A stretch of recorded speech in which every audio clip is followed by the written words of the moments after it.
Welcome back to another engaging episode of The Adults Table. I am Rion, a former fundie who now approaches sacred texts with an open mind.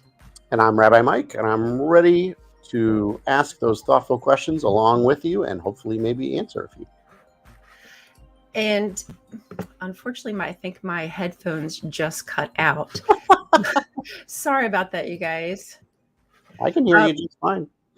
But can you hear yourself? Is there an echo? Mm-mm. Okay, well, in our previous, this is our typical Bible study. We aim to uncover truths that sometimes challenge the stories that we have always known. And in the previous episode, we compared the varying accounts of Moses and the rock water motif in a synoptic way, highlighting how the story was woven together. It was a tough lesson, but you guys made it through, and there's more to come with that. Yes. And tonight we're going to undress, I use that on purpose, some euphemisms and double entendres found within the Bible and also ancient Ugaritic texts as well as ancient Near Eastern texts. Right on. And this is first, hopefully, in a series. There's all kinds of inappropriate, wonderful things that we're going to talk about in Sexy Texty. And so it could be a hot topic. It's going to shake your foundations a little bit, but remember that our goal is to understand a little bit better. So from the Hebrew point of view, from Ugaritic point of view, from idiomatic point of view, you're going to see some brand new things that perhaps you were not allowed to see before. That's right. And these topics might be a little naughty, but we're taking into consideration how they were written for those people and how they understood it. So we just invite you to pull up a chair, keep an open mind, and we will be right back. Maybe. The Adults Table. Theological conversations uncensored.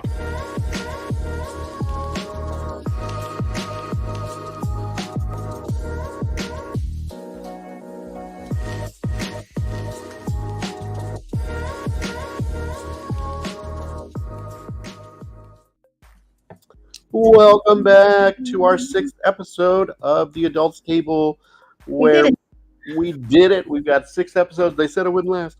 And we're here on number 6, and we're trying to bring you very, very cool stuff, very fun stuff.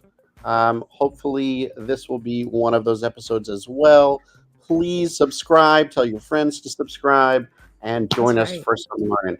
Tonight, Ryan's going to take the lead and bring us some inappropriate notice stuff, and I'm going to jump in from time to time and add my little Hebrew and rabbinical ideas, but I'm super excited to see what she has to present for us tonight.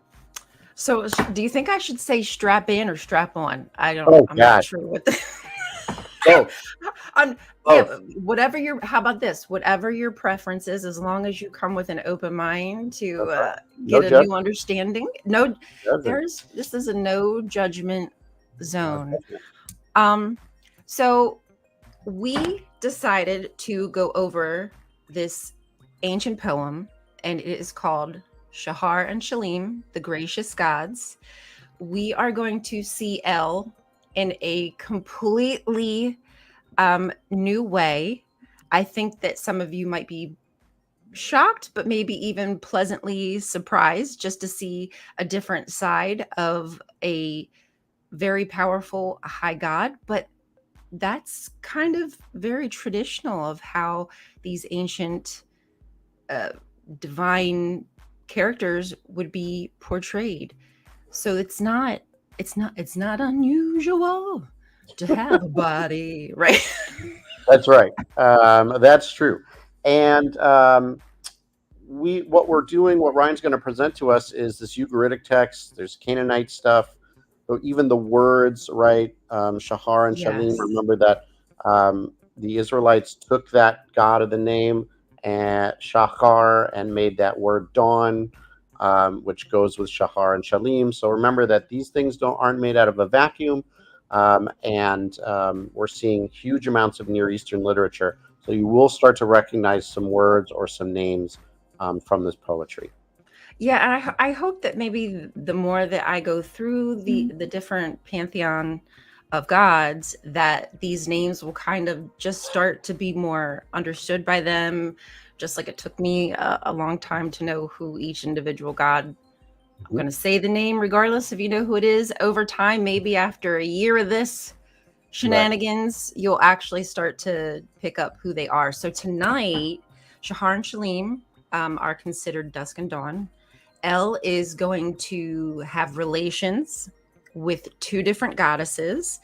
And from this relationship, we get the birth of these two gods considered Shahar and Shalim. That we're going to see different motifs, probably a few that we've actually talked about, but we'll see sacred marriage, wilderness, and like sanctuary kind of motifs, power struggles. Let's see, what else? What other motifs? Oh, fertility, obviously, nature cycles. So there's a lot that will be culminated into this text. Can I tell you within 100% that I know exactly what this text represents? No, not really. There's a lot of different opinions out there, and I read a lot of them. Trust me, I read a lot of them over the past few weeks. So I'm going to do my best to get through it and give you the understanding that I've come to see. But if you have questions, if I go over something too fast, if it doesn't make sense, whatever, ask a question. Of course, Rabbi Mike, you're going to be jumping in, saving my butt if I need it. But hopefully y'all will see how cool this poem is, and how interesting it is that they're just blatantly out there with their sexcapades. That's right. So why don't we put it on the table? Just put it all on the table tonight. Why don't we whip it out? Let's whip out what we got. Let's do it.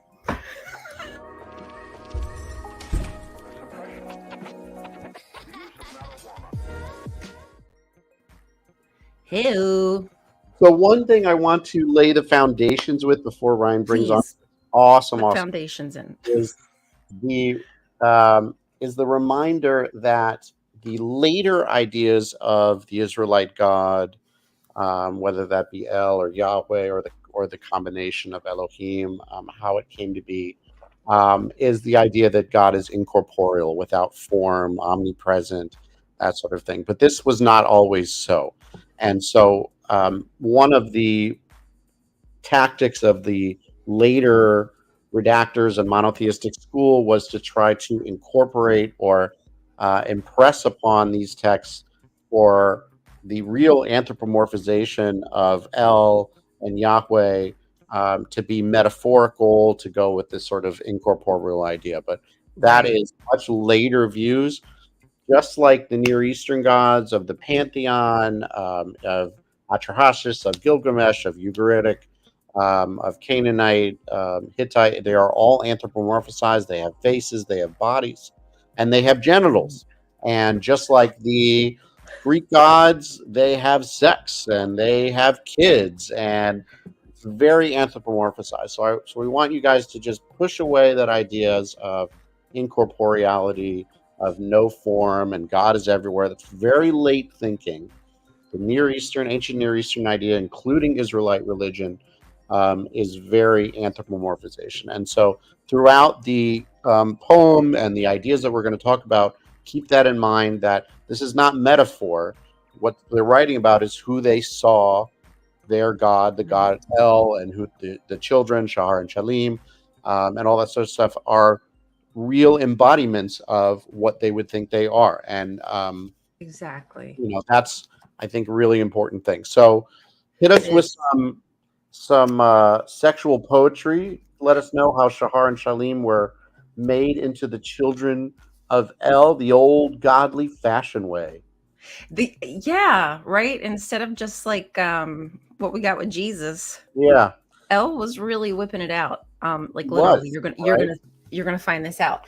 So first, what I figured I would do is just explain that this is as you can see, division lines here, like it's broken down into the like different rubrics, like there was instructions. You can see there even says at times you're supposed to sing. So this was something that people were participating in, likely a king and queen, which makes me feel like this is something to do with the sacred marriage, and that all stems from, you know, your relationship as the king and queen. Your relationship with God kind of shows the relationship that God has with the kingdom. Like, do you have sustenance? Are you protected? Is the king giving birth? Does he have people who are going to inherit the kingdom? So keep that in mind. keep that in mind, that there are things going on in the background. So I'm going to read through it, and then I'll go back through and add whatever commentary. And of course, please, that was really good. Please ask questions if you have them. Do you want me to just read through it? Can you see that okay? It's a little small, but I think It's a little small. oh, it's okay. It's a big poem. That's okay. So go maybe little by little and take breaks. Okay. That way we're not going to miss any of the good stuff that you're going to show us. It is really good stuff. Okay. Yeah. And highlight what you want to highlight. I mean, yeah. You know. And there are parts that are broken off in the text. It's not it's not 100% complete, sadly, but there's a good bit of it. The end of the text is broken off, and there's some little bits in here. So I'll just do a little pause. So if it sounds weird, it's likely there's just nothing there, and people are guessing, you know, what's happening in the narration. Okay, so Shahar Shalim, the gracious gods. Let me invoke the gracious gods, handsome lords, sons of Shapash. Render glory to the gods most high, in the desert, the windswept heights. On their heads, eat such savory fare, drink such vintage wine. Hail, O king, hail, O queen, O ministrants and marshals. So we see that there's ministrants, there's marshals. I've read that those marshals are likely archers. So these are people prepared for battle. I'm not sure if all of these people are in on this ritual, like if they're partaking, but something to keep in mind. We see enthroned Mat, who is the god of death, and Mat and Sharu is just a compound name. It just means Mat the prince. So Mat sits enthroned. He has a scepter of sterility in one hand, a scepter of widowhood in the other. Now that could just be the same scepter, one of widowhood, one of sterility. Not sure if it's two individual or not. May vine pruners prune him. May vine binders bind him. May they trim his tendrils like a vine. So people performing some kind of ritual surrounding maybe wine, beating back death, staving off death. So the subsequent birth of Shahar and Shalim goes okay. We'll find out. To be performed 7 times with lute accompaniment with antiphonal response by ministrants. Fertile fields, fields divine, the fields of Atharat and Ramayu. And Atharat is Asherah, and Ramayu is another name or an epithet for Anat. 7 times by fire, youthful voices. And here are 2 different possible translations. Let them cook a kid in milk, a beast in mint, or it could be coriander in milk, mint in butter. 7 times by the fire stand, incense. So off went Ramayu, who is Anat, she's the warrior goddess, to the hunt, girded with a hero's grace, name ministrants. The gods' thrones are 8, their thrones are 7 in a row. Lapis lazuli, brilliant gold, the scarlet of princes. Let me invoke the gracious gods, paired devourers of the day that bore them, who sucked the teats of Athrat's breast. Shapshu or Shapash, which is the sun god, shines on their branches, their grape clusters. Hail, O ministrants and marshals, who proceed with gracious sacrifice. And then here we see there's a bunch of repetition. Fertile fields, fields divine, the fields of Atharat Ramayu, 7 times youthful voices. And what's in bold and black is just the person's translation kind of telling you what's coming up ahead, not necessarily in the poem there. Gotcha. So here we go. Here's our grand entrance. El strides the sea's shore. He marches to the shore of the deep. And I'm going to read what's in pink because I believe that is the better translation, in my opinion, comparing the different versions that I've read. El spies two women moving up and down over a basin. Now one bends low, another arcs high. Now one cries, Father, Father. Now one cries, Mother, Mother. El's hand grows as long as the sea. El's hand as the ocean. El's hand is as long as the sea. El's hand as the ocean. Repetition. El took the two women moving up and down. He took the two women moving up and down over a basin. He takes them into his house. El lowers his scepter. El is generous with the staff in his hand. He lifts. He shoots skyward. He shoots a bird in the sky. He plucks it and places it on the coals. El charms the pair of maids. If the maiden pair cries out, "Oh, husband, husband, lowered is your scepter, generous the staff in your hand. Look, a bird roasted on the fire, basted and browned on the coals." Then they would be his wives, wives of El, his wives forever. But if the maiden pair cries out, "Oh, Father, Father, lowered is your scepter, generous the staff in your hand. Look, a bird roasted on the fire, basted and browned on the coals." Then they would be his daughters, daughters of El, daughters forever. That gives me chills. I love this. Okay. Should I stop Really there? nice. Do you think we should keep going? Yeah, pause there. Tell us what Okay. we should focus on here. Because there's a good bit here. So, and here's where I also have some questions for you. Cool. So you know how we've discussed before T-home. And T-home has connections, is cognate with like Tiamat. It's the deep. Right.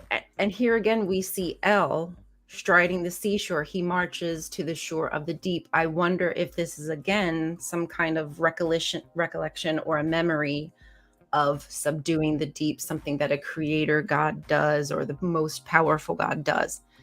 Or it could just be the deep. I mean, who? Could be. I mean, it really depends when we're not looking at it in, reading it in translation, right? So if it were Hebrew, what I would say is the word for hand and the word for sea are very similar. The repetition of the names called out is a particular trope. Mm-hmm.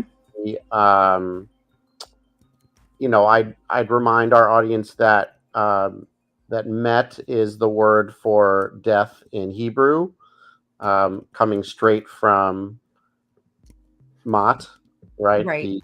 That god. Those are some things, but I think in terms of, there is a lot of power seen from warrior gods in the sea. Certainly, Psalm 74 is very big on breaking the heads of the Leviathan and pulling trampling things and all that sort of stuff. So it is possible that it is a show of power coming from the sea or being near the sea or whatever it is. I'd have to see what some of the verbiage is, but yeah, I think that's a fine suggestion. It's very interesting, and when we start to pack on everything else, maybe it'll even appear different by the end of the discussion. Right. For sure.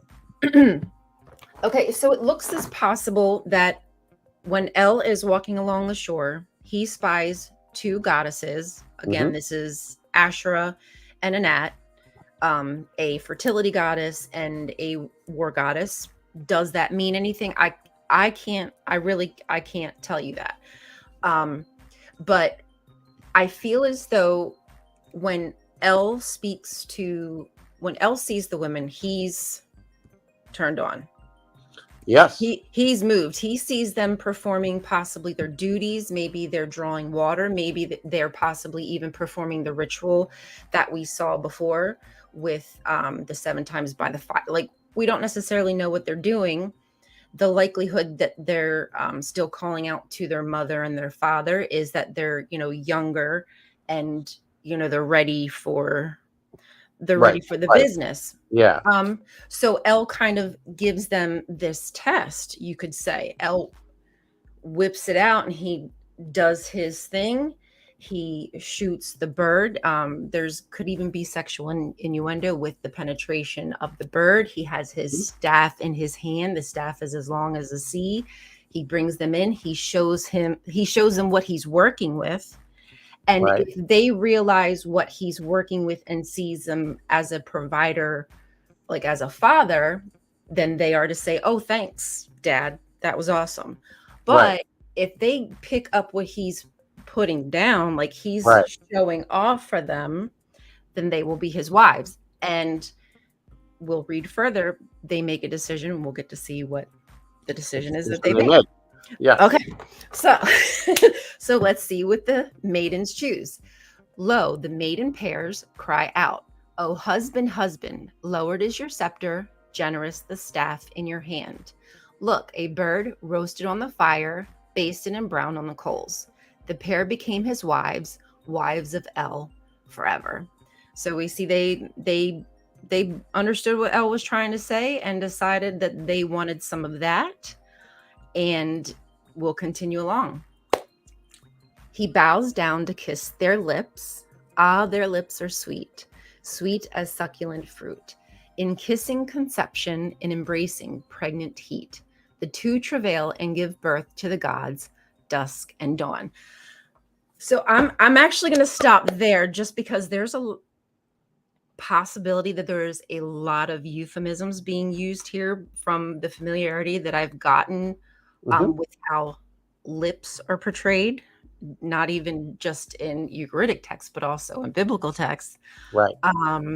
Fruit also, again, something also could be synonymous with sexual innuendo. So, and I'm going to get to it. I have the proof. The evidence is coming up. We'll see that towards the end. So when he's kissing their lips, we can read further into that there's maybe something, even further going on. They're not just kissing and having a baby. They're doing the do here. That's right.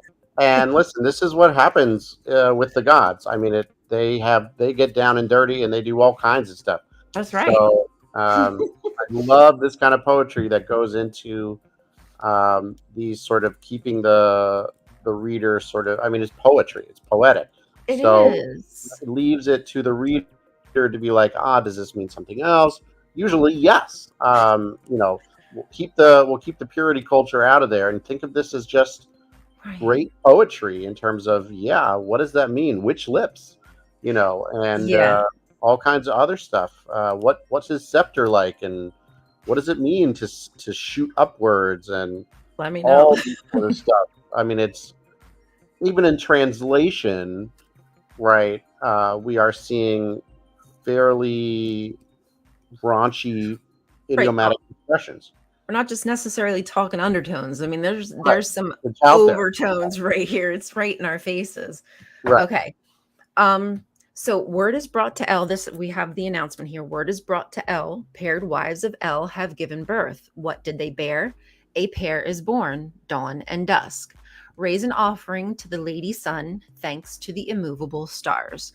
I thought that was really beautiful that that Shapash and the immovable stars are the first to be thanked. So there's a lot here that makes me just curious as to truly what is happening. But he bows down to kiss their lips. Their lips are sweet, sweet as succulent fruit, in kissing conception, in embracing pregnant heat.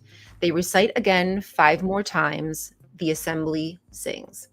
Both travail and give birth to the gracious gods, pair devourers of the day that bore them, who suck the teats of the lady's breast. And the lady here is that's Asherah. Right.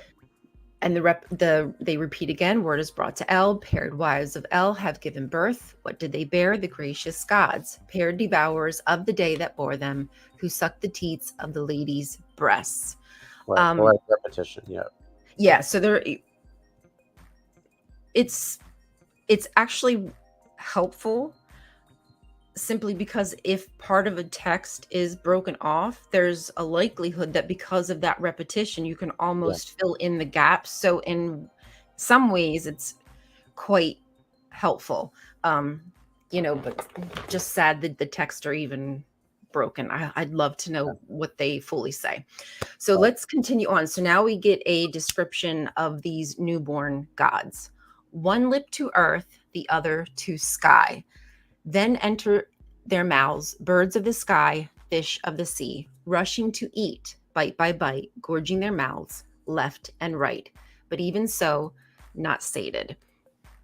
So for whatever reason, Shahar and Shalim are referred to as devourers of the day, but you could also consider this cleaving of the day, a separation of the day. And obviously the setting of the time is really important in the ancient world.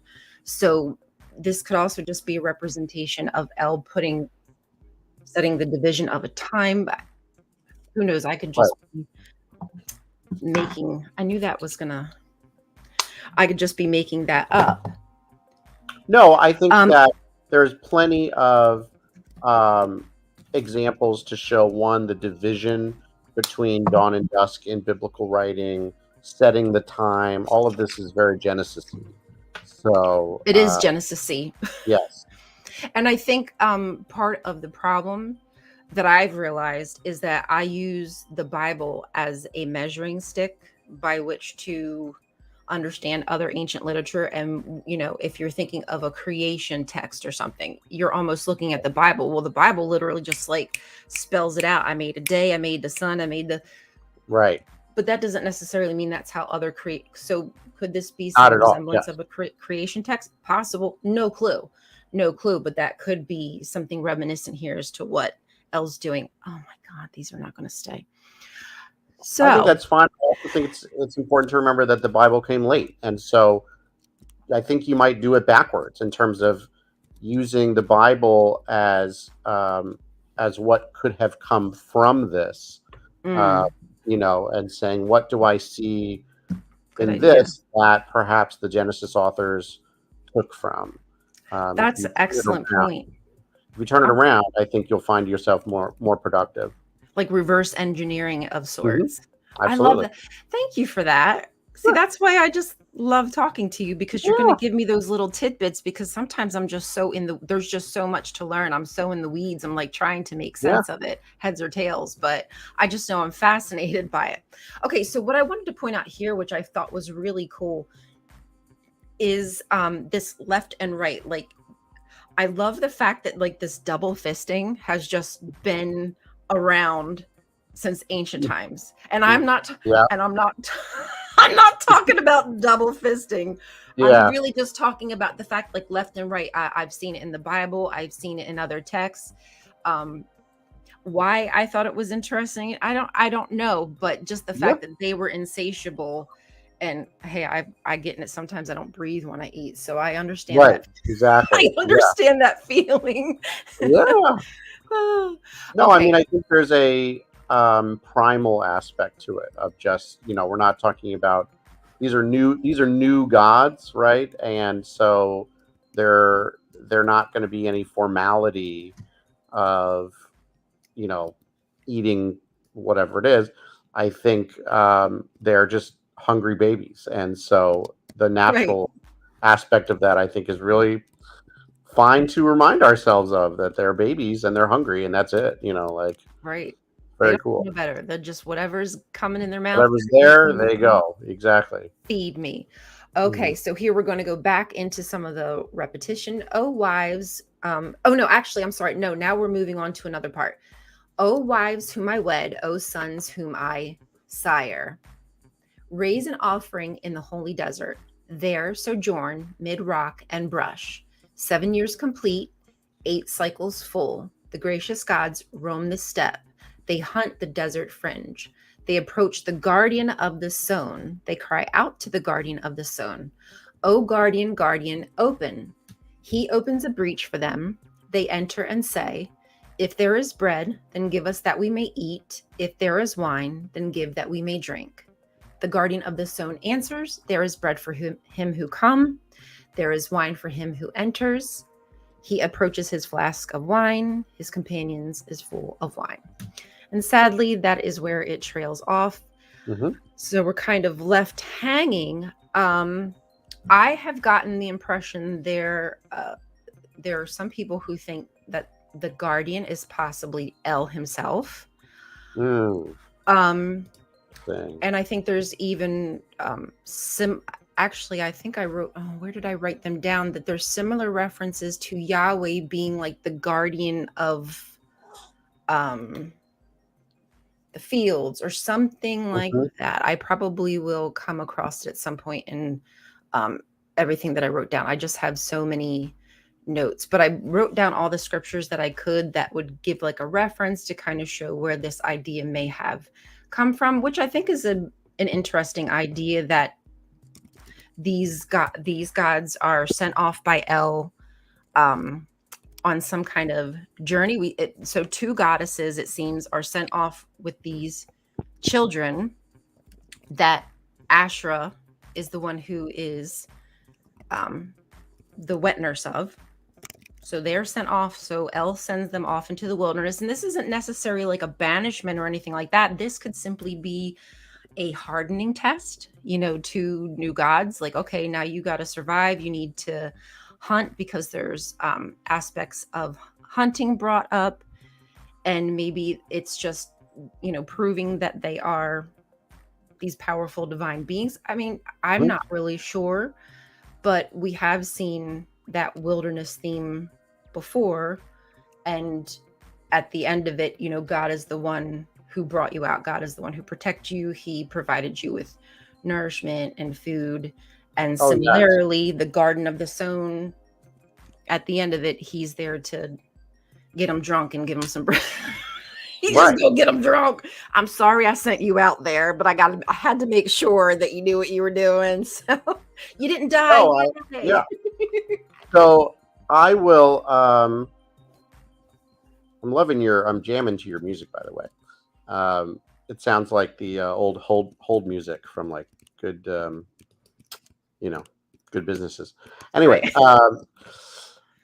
I think it's really important to mention the wilderness motif. So one thing that I want to let you know that we did speak about last week a little bit, but I think it bears repetition, is that the wilderness sojourn within the books of Exodus, Leviticus to Numbers, before Deuteronomy was added later, is what we call a repository of stories. And so the ideas of a God, whether that be Elohim or Yahweh, whatever it is, rescuing people from the wilderness, and as they encounter things within the wilderness, are stories that occur and are put in there, and they were taken from stories like this, Near Eastern legends, and all kinds of situations, complaint scenes, and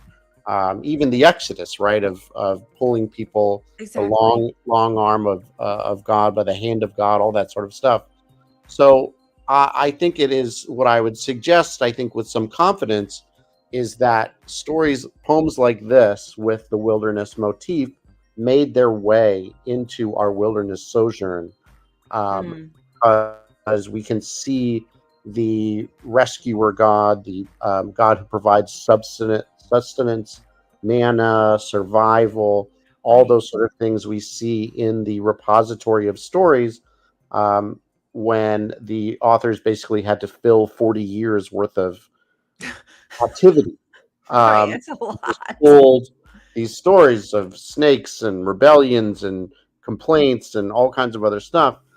So I think there is certainly a connection that should be made there with that motif. Awesome. I love that because Yeah. I mean, I did read a lot of scholarly opinion on that and different scriptures, but it's nice to hear it from you that you see that and you're just like you're seeing this for the first time.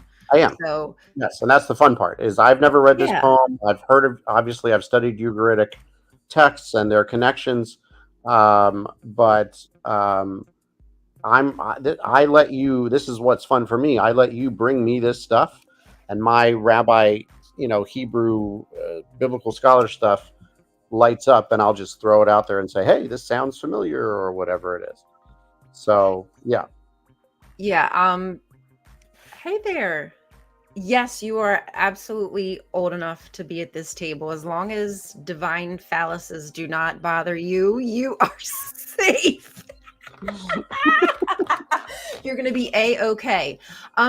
So let me see. So did anybody have any questions? Is there anything that anybody else sees that maybe I did not see? And I'm just going to kind of quickly look over my notes to see if there was anything else I wanted to.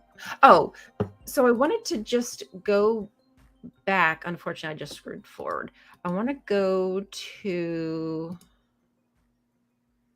it's the first one, the very first one. And I thought this was interesting where this could be a possible translation down here at the bottom in pink. Let them cook a kid in milk, a beast in mint, yes, or and I wrote down, I think it's at Deuteronomy, and I'm just trying to find it here in my notes. But there is not a recommendation, but a condemnation against doing certain cooking a yes. kid in its mother's milk. I wrote that down as soon as you Did you? Okay. said it, because there's a whole episode I can speak to that. Right. The fact that the commandment, which is completely misunderstood or not understood, of boiling a kid in its mother's milk, led to the separation of milk and meat in Judaism. They have no idea where it came from. Hearing it like this in a Ugaritic poem is like, well, of course not, because this is what they did in the Canaanite world. And so we're not going to, like, I have never heard such an easy way to say Israelite law condemns Canaanite practice. This was a Canaanite practice. Done. Don't worry about it. We have just toppled down the cheeseburger kosher. I'm reading a verse in Ugaritic text, and I'm in love with it. It's amazing. When I first came across it, I was like, let that be the reason why. Yes. They were like, don't you be doing that. We know what that's about. We know that has to do with those rituals over there in Canaan. That's right. That's right. That's Don't right. And the truth is, like, it's amazing. I want to go write a paper on it. So I'm sure somebody has already written a paper on it, but it's awesome that's there. So I will. I did not, and I apologize everybody, but I did read somewhere around 6 books and several papers. I have them all in my notes. I do apologize. I did not put them in the description yet, but I will do. I promise I will do tonight. Yes. It's all really interesting reading. Some of it is a bit redundant, but and some of the ideas are super vast, like completely different. And again, like, we're going based off of different translations because we don't necessarily know exactly what each text says. It's fairly understood, but there's still some curiosities, so that it can change things. Anyway, I would love to. I would love to hear a paper on that. I would absolutely. I would love to write it because I love cheeseburgers, and I cannot stand the idea that because it says do not boil a kid in its mother's milk, that I can't put cheese on my burger. Damn it. Because of Shulchan Aruch and a bunch of rabbinic understanding, and I'm just so ready to disprove that. Yay! I love it. I love that. I love hearing that. I'm glad I'm glad that I can titillate and excite you. You do. This one is titillating, dude. It is really, I honestly, I was enthralled with everything that I was reading, and I was just like, oh, okay. So here we go with this is from Marcus Smith's book. He wrote Oh yeah. several different ones on the Ugaritic text. He's did one specifically on the ball cycle, which is like completely blown my mind. I'm really starting, dude. There's so many questions that I have Oh yeah. now floating Marcus in my Smith, Mike head. Smith. These are great Yeah. starter stuff. There's some great books out there that I highly recommend. And yes, you'll start to put things together. The fact that the whole sort of Canaanite family gets all whatever it is, because remember that Yahweh is the son of El, and Yahweh becomes Asherah's boyfriend, and it looks like it's also his sister or half sister, right? Baal is supposed to be also Yahweh's brother, which is Mhm. why the Yahweh, Yahwists hate Baal and those priests and all that sort of stuff. You start to see all those answer questions to be like, why do we not like these people? Well, it's because they had this whole other culture that Israelites were trying to separate themselves from. Yeah. And say we're going to be different. And when that happens, is you just reject all that stuff. And again, you find yourself at the top of the tower, not eating cheeseburgers and hating the Baal and all this other Damn it. crap. And you have to come back down here where we start knocking stuff out for it to shake. So Ryan is I aim to knock it rocking out, our, baby. rocking our towers tonight, and I'm here for it. I want to rock your socks, and I want to That's rock, right. and that probably has some kind of euphemism behind it as well. Yeah, rock the socks. So, Good for okay, so you. this one I also love because this is just a great example of how these words of basically two words coalesced. Where we read L's penis extends like the sea, indeed L's penis Yes. like the flood. L's penis extends like the sea, indeed L's penis like the flood. And the other translation may have said something a little different because, again, that's what they do. But the word Right. hand and the word love ended up coalescing and now are implying like passion, sexuality. So something more, something I guess that could have just been just as simple as a hand eventually just becomes synonymous with it. Well, if I'm saying hand, it's likely in certain contexts I'm speaking about my dang-a-lang. Right. And we can prove that if we read down here. He says he brings a portion of the ball cycle where Asherah goes to meet El, and she's going to ask El if he will give a palace to Baal, because Baal has now destroyed flood river. He is now the one in charge of the earth, but he needs a palace, he needs a throne. So she's going to El to ask him to, give him what he deserves. And El, seeing Asherah, says, does the love of El King excite you? The affection of the bull arouse you?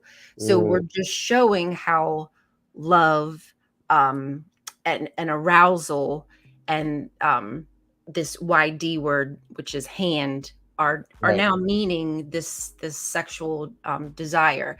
And even further, I didn't pull a larger portion of that text, but he's even offering her food and stuff like that. And even eating can have sexual connotations to it. Absolutely. So many layers there. I just was like going like this sometimes, and my head was like exploding. Okay, let's continue on. I got a bunch more for you. Do it. This I thought was super cool. Oh, darn, it's a little cut off. But this is Song of Solomon. And Yes. in reading one of the papers I was reading, Song of Solomon, you dirty little birdie. I took a whole class on Song of Songs. It was I am telling you, it is watered down in these translations. Yes. Watered down. Because as I was looking at the and you'll be able to tell me. You tell me what you think. But it looks to me like she is taking his fruit into her mouth. This isn't just eating a fruit and the fruit is sweet. No, yeah. Hook me up with the verse. Let's do it. So this is Song of Solomon 2 verses 3. So obviously there's multiple translations of Song of Songs, Shir Shirim, and I've read some wonderful ones. I have attempted my own, but they are all far more sexual than little JPS wants them to be. And one thing I'm going to tell my my Christian ex-evangelicals, deconstruction people, if you're wondering why Song of Songs is not very big or understood or read in Christianity, there's multiple reasons. The people who were interpreting Shir Shirim, Song of Songs, from a Christian point of view were monks who have never had sex. So they had no idea what they were reading or doing. The second thing is, at certain points, that book was literally ripped out of Christian Bibles or blocked off, or the more even the Jewish Orthodox started to say this is a love story between God and Israel, and then when the church took it over, they said, between Jesus and the church or whatever it is, this is a sex poem. This is deep love, sexual energy poem. It is Deep. Woof, like idiomatic, deep, like woof, man. I'm telling you, his fruit is sweet to my mouth. We're talking Song of Songs, chapter 2, verse 3. That is not an apple, baby. That is that is some fruit. All right. He brought me to the banquet room. His banner of love was all over me. Okay. Oh, hello. Okay. Meaning of Hebrew uncertain. I think we know what we're saying, friend. Okay. His banner of love was all over me. Woo! Right? Woo. I am faint with love. She is, okay. Right. She got His the vapors. left hand is under my head. His right arm is touching me, embracing me. Okay. So he's going to work. Okay. Her body is Wonderland. Okay. Right. Hark, my beloved, there he comes, leaping over mountains, bounding over hills. My beloved is like a gazelle or a young stag. Oof. Okay. There he stands behind our wall, gazing through the window, peering through the lattice. He's watching her do her stuff. Oh. Okay. Excuse me, so sir. Awesome. You think Tom much? So awesome. He's watching, man. Okay. I mean, we'll do a whole thing on Song of Songs and other sort of stuff like that. Can we? I would love to do that. I would absolutely. Yeah. I mean, it's some of my favorite stuff. It is beautiful. It is sexy. It is like real love, like, all that kind of stuff. When you how it got into somebody, canon, how it got into the canon, nobody fucking knows. Thank goodness, though, right? And think of how many other things will just never it just breaks my heart, breaks my ever-loving heart. That's why I'm hanging on to what we have, and I want to know it as it was meant to be understood. That's you know it. So the other thing that we'll talk about, we've got 10 minutes. I'm going to let you take it, but in another session of Sexty Texty, we can talk about the euphemisms that are used in the Hebrew Bible. For genitals, for sex, for those sorts of things that we see in Genesis and Isaiah, in Joshua, all these sort of, and so of course, songs, all kinds of things that are very, very sexual that you have been taught to ignore or, not taught at all. So that is for another time, but please, stick around for another episode of Sexy Texty when we get to it. But give us some more good stuff with this last 10 minutes. Because I had to like really be picky and choosy with what I know. There's so much. There really is. And I haven't even looked at my notes. So I know. So what I did is I just took a portion of the Enuma Elish, which I think we've discussed a little bit before. This is with the god Marduk, and this is just the portion where Marduk takes his bow and he shoots his arrow. So we see like this, the high god killed Tiamat, which is the saltwater dragon. So he's now proving himself to be the most powerful. But reading Francesca Stavropoulos' book, I did not realize, which I thought was super interesting, that bows, these military emblems these military items are emblematic sometimes of the gods Wang, like how powerful is, how virility, things of that nature. So y'all just listen to this. So often items like bows, spears, staffs were not merely instruments of war in the mythological landscape. They were powerful symbols intimately connected to the god's reproductive organs. Now I'm basically just taking like from her book and I'm just summarizing, okay?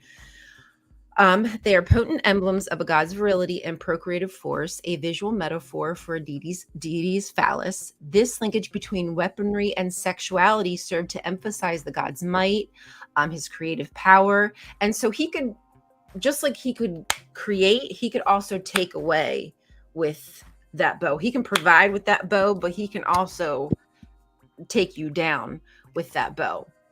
But bow eventually becomes synonymous. Well, I don't know if synonymous is the right word, but you couldn't use it as a euphemism for the god's penis. Just look at Ezekiel 1 verses 27. Upward from what appeared like the loins, I saw something like gleaming amber, something that looked like fire enclosed all around, and downward from what looked like the loins, I saw something that looked like fire, and there was splendor all around, like the bow in a cloud on a rainy day. Such was the appearance of the splendor all around. This was the appearance of the likeness of the glory of the Lord.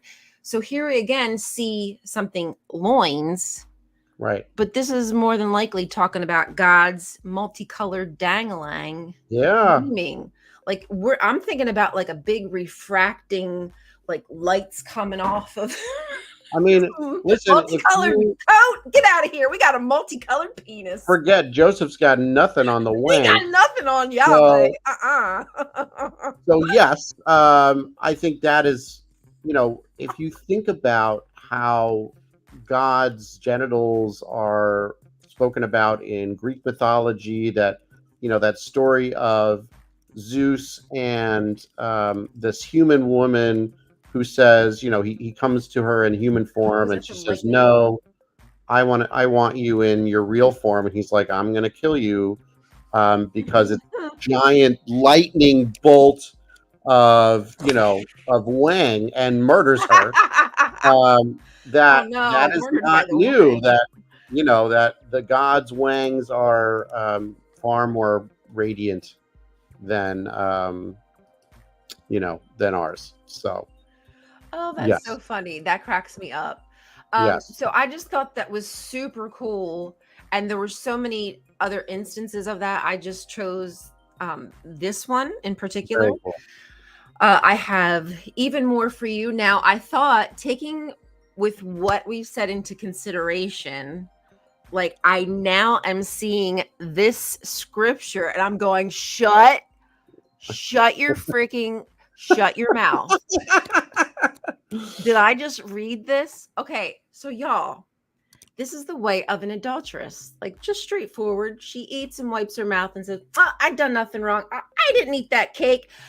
Bitch, they ain't talking about cake. They're not talking about cake, y'all. This is eating. Okay, we've talked about the euphemism. Yeah. Behind eating, she's putting that dick in her mouth. Cleaning up her lips, her mouth. And again, we've talked about what that is a stand-in for. And then she's like, oh, nothing happened. But she sucked a dude's dick. She's an adulterer. Yeah. This, by the way, is Proverbs 30. So we're talking about wisdom literature, Oh, thanks right? for the wisdom. This is some wisdom for you kiddos. She eats, wipes her mouth, and says, I have done no wrong. Yeah. What, me? Hello. Yeah. But it's so awesome. Like that is this comes in wisdom literature in terms of like we can't say, but you know what we're saying because Right. the reader knows this stuff. The reader would understand the euphemism better than we would because the reader has known these euphemisms and idiomatic expressions from the ancient Near East. Right. We're the odd man out. We're the one That's who's right. just truly not getting it. I had no idea this stuff. I just think it's funny as Yes. like, it is. dude, I think it's freaking hilarious. It's It talking is. about like, yeah, she done sucked a dick and then was like, it wasn't me, I didn't do it. Right. Yeah, I'm all good. Like, oh my freaking God. Yeah. And it's just that we can't just accept that they are just as human as we are today. Like, why do Right. we have to? Purity culture just ruins Everything. so much. It ruins everything, and Everything.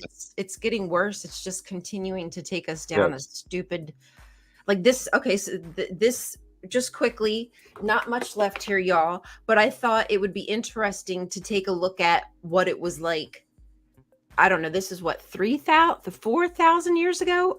This is Inanna. Oh, the joy of summer. So this is the sacred marriage between Inanna and Dumuzi. Mm-hmm. But there's not even much covering up here. I No. mean, they just straight out say, like, are you going to plow my vulva? Like, I got Right. some fruit. I got a garden. I need you to take care of it. Can you do the legwork? And Dumuzi's Right. like, baby. Oh, she calls Dumuzi her honey man. Love it. It is like some of the most beautiful stuff. And there's nothing grotesque about this. This No, is no, natural. no. This is beautiful. And it's sad that this could be the kind of thing we could find the white Christian nationalists burning. Yes. Right. And it also even just leads me to think like of all the texts that we could be possibly losing just because of the behaviors of, you know, the United States and other governments. And oh, it just breaks my heart to think of all the things that we might not get to see just because people can't keep their hands to themselves. Right. Last one. I just thought I'd throw that in there. That's just a picture of my bae. Don't know. I can't say that this is Shahar and Shalim that she's pregnant with here, but I just thought that was an interesting little. Beautiful. Yeah, it's beautiful. We see the familiar tree of life, and at this moment they're on her legs. We got the two animals flanking there. Crescent moon on her neck, possibly some significant something significant with the bracelets she's wearing, like the amount of bracelets, not sure. Right. But how cool is that? 3,000 years old plus. Somewhere I think in Syria, Tel Minke, I'm not sure how you pronounce that, but that's all I have for tonight. I think I'm actually like done. This is awesome. I mean, this is awesome, dude. So I love what you brought, and I think it's just like there's so much to pull apart. Again, we only have an hour that we do this stuff with, and so a reminder to you guys: none of this is exhaustive. Not any of our things are exhaustive. They are meant to get your juices flowing, okay? But to get you to think about the stuff that it's out there. If you've never heard of Shahar and Shalim, go read it. If you haven't read Psalm 30, Song of Songs, take a look at some things that you thought might have meant other things, and you're probably onto something. It's just you have not read the surrounding Near Eastern legends to give you confidence to do it. Okay, so remember that the Torah was not written in a vacuum. Far from it. It is a combination of all these sort of legends coming together, reinterpreted, Canaanite, Hittite, Jebusite, Babylonian, Egyptian, Ugaritic. I mean, all these stories made them in, and then through motif adaptation, which we've been talking about, these new stories have been created. Yeah. But if you see the older ones or the surrounding ones, you're like, duh, this is where they got it from. And this is where the ideas of cultural repertoire come into fact. And the fact that living in America in 2023 in a particular state, surrounded by whatever it is, affects you. It affects how you write. It affects how you read. The TV that you're watching, the expressions and the slang that you're hearing. This will define your cultural repertoire that in 1,000 years someone is going to be speaking about and trying to figure out by looking at who is saying it, where did it come from, what is this influence. This is what we do, and this is what we have to do for when we're looking at biblical stuff. So Right. Shahar and Shalim was such it blows up with the what ifs, and most of the what ifs are, yes, that's a great possibility. Right. And that's what I love. That's so cool that this isn't like we're not like grasping at straws here. There is direct connection between Ugaritic text and love poetry and Canaanite stuff to Israelite writings and the Torah and the Bible. And so you're starting to see the wider picture. What Rion brought to us tonight was just world class. So right on. And I promise that I will get the information, the links, everything I read. Yeah. Description tonight. So and it's all accessible, free links, because that's what I go for. I mean, with the stuff I read, I would be absolutely broke by the time I read everything. Most of us are broke. Yes. So yeah. Can't stop buying books. So yeah.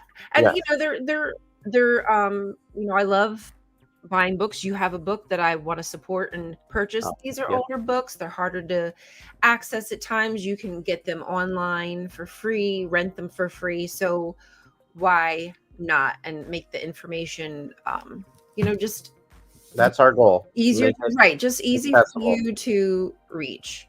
Right.